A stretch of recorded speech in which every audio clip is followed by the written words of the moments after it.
All right, welcome back. It's the week you missed, June 13th, 2022.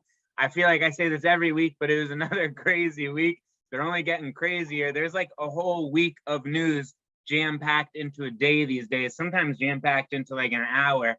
Let's get right into it. Todd, how you doing? What do you got for us?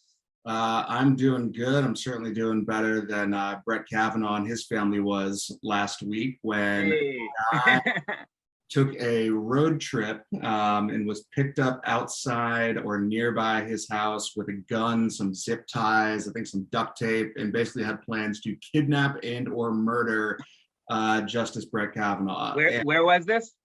It was outside of his home in Virginia or DC or wherever Maryland, wherever he lived. And how close was the guy to assassinating him? Like, did the guy did not get very close? And again, this goes to the guy probably being mentally unbalanced, because he called 911 himself and said, like, I'm about to assassinate Justice Brett Kavanaugh. Like, he basically ratted himself out.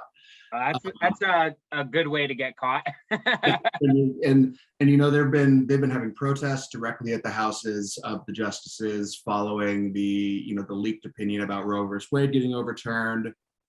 There's been a lot of anger directed at the conservative wing of the court for what they're about to do. And, the thing I really wanted to point out is, look, I think, and especially while January 6th, the hearings are going on and everything else, it's like, I do think that Trump's words and rhetoric absolutely helped lead to that event and made it worse, not better. I think he could have ended it sooner.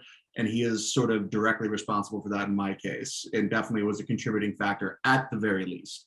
Now, the thing that I think is hypocritical is that once the leaked Supreme Court decision came out, you had congressional leaders basically saying that these justices don't know what they're doing and they need to be held accountable. And I quote from Chuck Schumer, the Senate leader. He said, quote, standing on these steps of the Supreme Court, I'm telling you, Kavanaugh, I'm telling you, Gorsuch, you unleash the whirlwind, you're going to pay the price for it. Now, that's not saying I want someone to go kill you or kidnap you, but the relation is it's similar to maybe what was had before. Well, there was certainly plenty of people that were even more explicit, and there were people getting banned off Twitter for direct death threats and all this. And like, I think when this country is as unstable as it is right now, to have political leaders making those kind of statements is incredibly irresponsible. Yeah. So similarly, I kind of thought of something similar when this all happened, or when the first announcement came out last week at 10 p.m.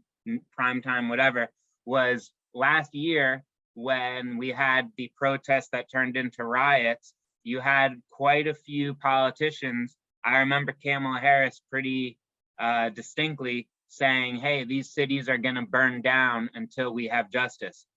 That's kind of inciting what happened. And like, there was a riot afterward, and it's like, hey, I don't think Kamala Harris caused the riot. She definitely didn't. I don't think she was behind the planning of the riot, but she said, hey, we need to burn the cities, and then the cities burned down. Hey, that's like probably not the best connection. I do think that Donald Trump was a little bit more connected to this than Kamala was connected to the riots. But I also do still think we have a justice system where you have to have inconclusive proof. And the fact that Trump said something isn't enough proof to mean that he was behind it. And it also, I'm a little curious, like, why do you think all of this is coming out right now? Because I feel like, isn't it already past him possibly getting in trouble? Like, what's the motive for bringing all of this out now? The hearings? Yeah, is it just to like make it look worse? Because that's what it seems like. But is anything actually going to happen from this? I mean, from a non-cynical standpoint, it was a big event. There's obviously a lot to investigate. This takes time, and they're just having the hearings at a time when they're sort of ready to present their findings. More cynically, you could say they potentially drug it out to be closer to election day to try to gin this up as an issue that people are going to care about. Right.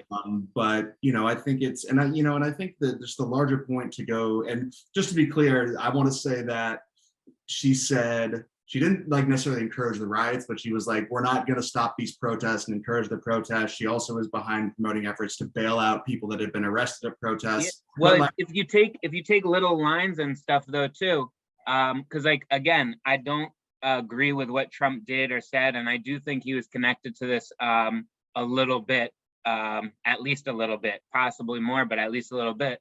But if you take his speech before the whole thing happened, he said, "I want my protesters to peacefully protest and whatever." So it's like you can take lines from anyone and make it look like he was bad and she was bad, or he was okay and she was okay. When you take the whole speech, it's like they're both they're just talking.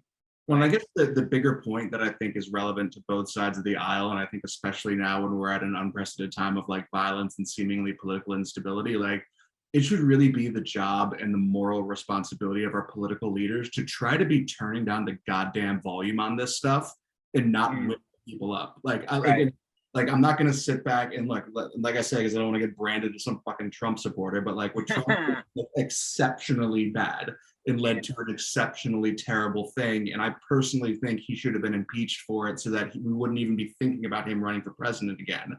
Or sorry, not impeached, but convicted and prevented from running for office again.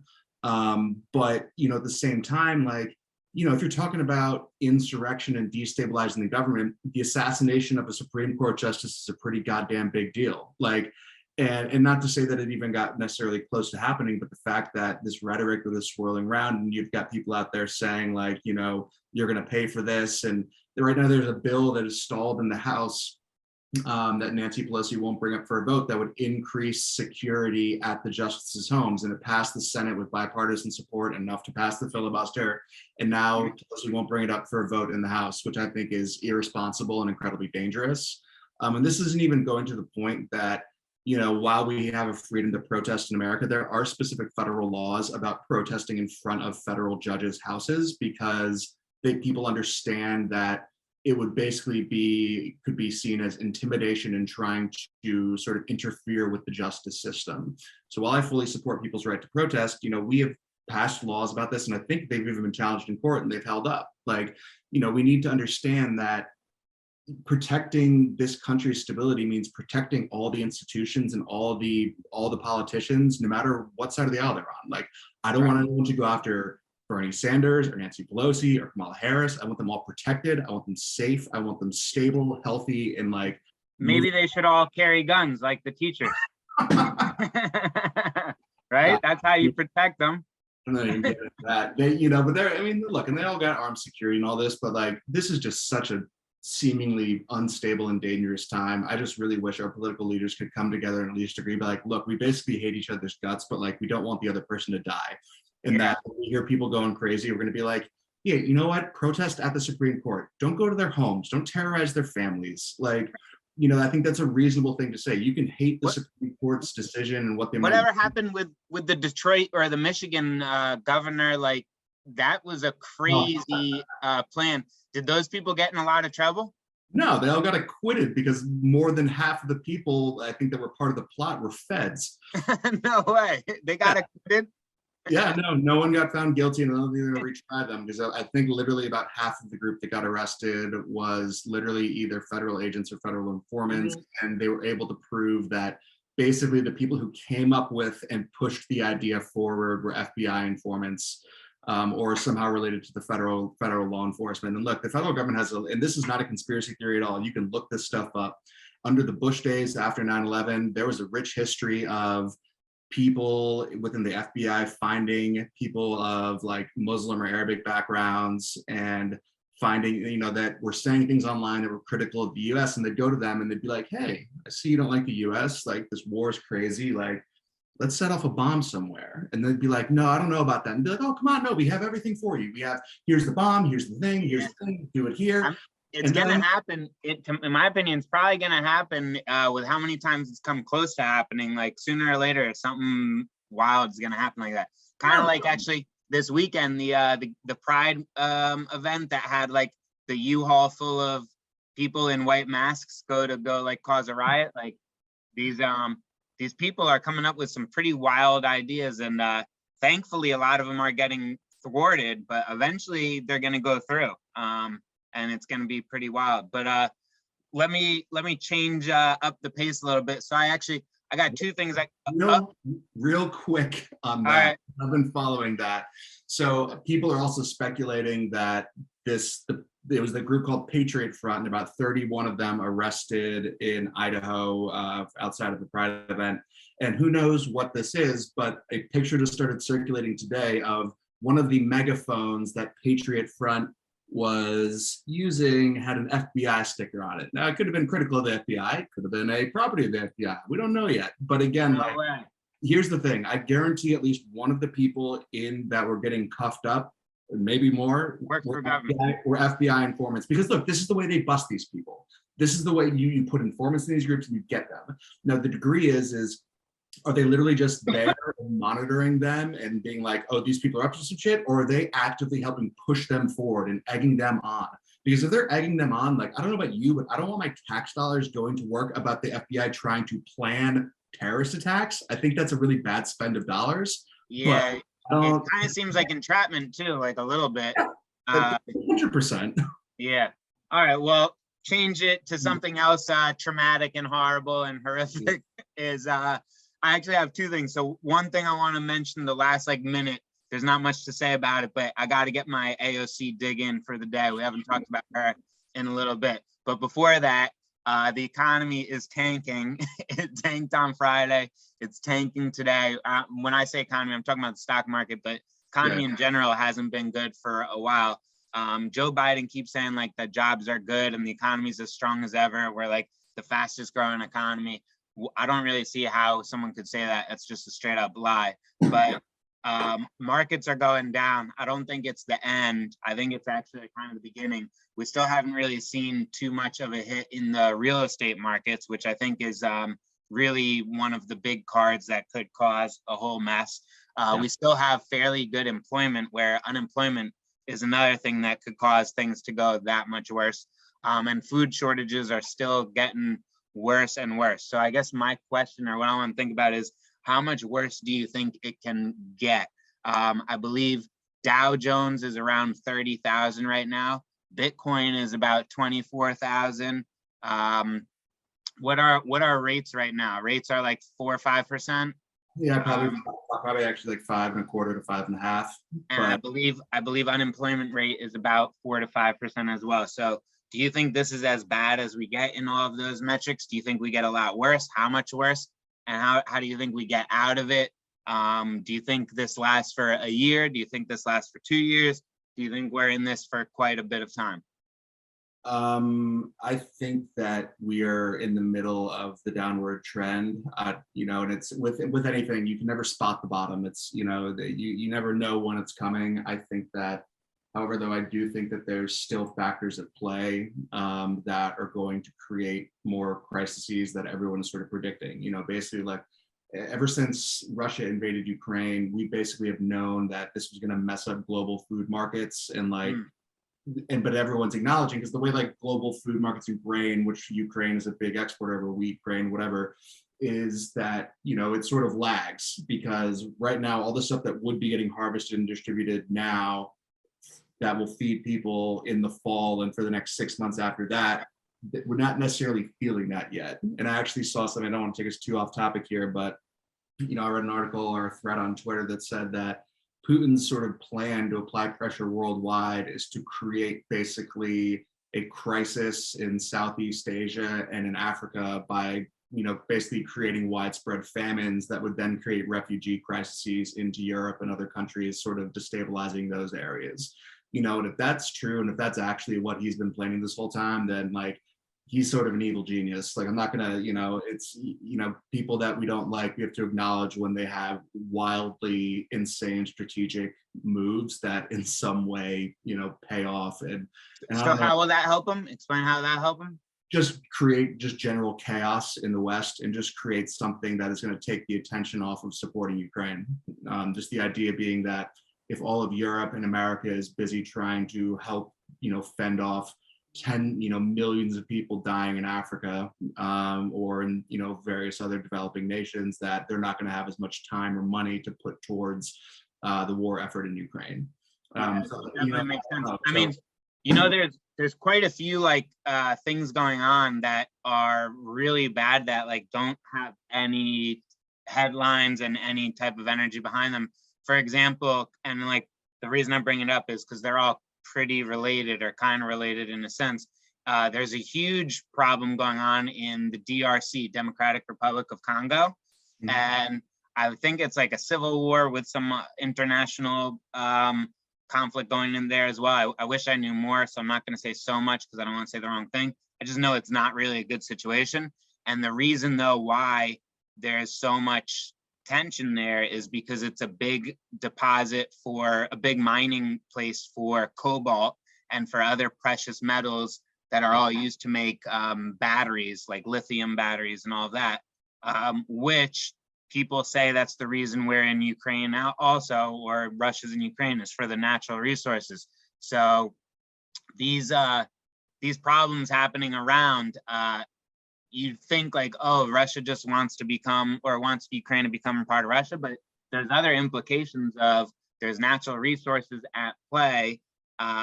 I don't know. It's just interesting how it's all going to happen. And it's like, what if we run out of natural resources, or what if we don't have access to the natural resources in Congo or in Ukraine? How much will that affect everything as well? Like we think about grain, because grain definitely affects us like in the short term, half a year to a year, we're going to be feeling that. But what about if there was no way to make batteries anymore?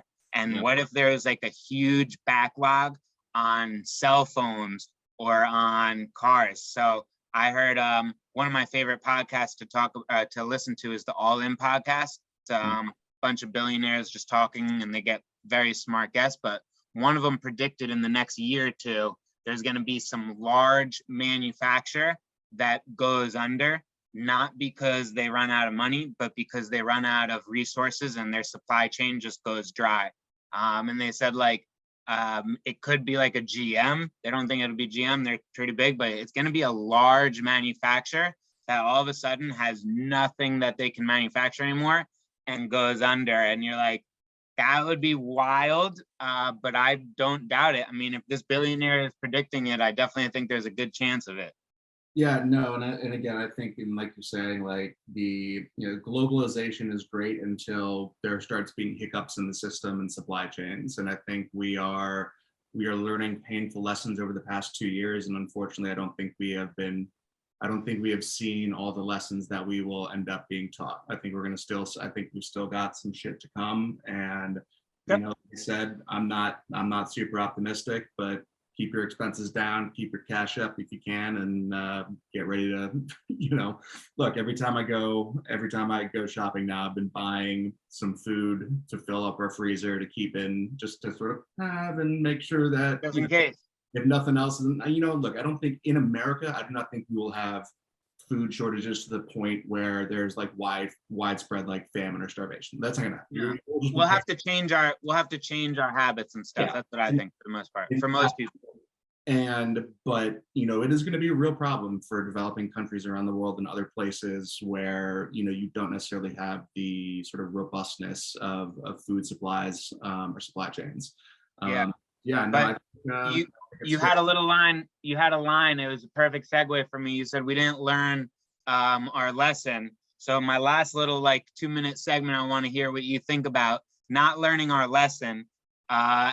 One of my least favorite people in politics, Bernie Sanders, one of his biggest proteges and people under him, AOC. It doesn't seem like they have learned their lesson, because why do I say that?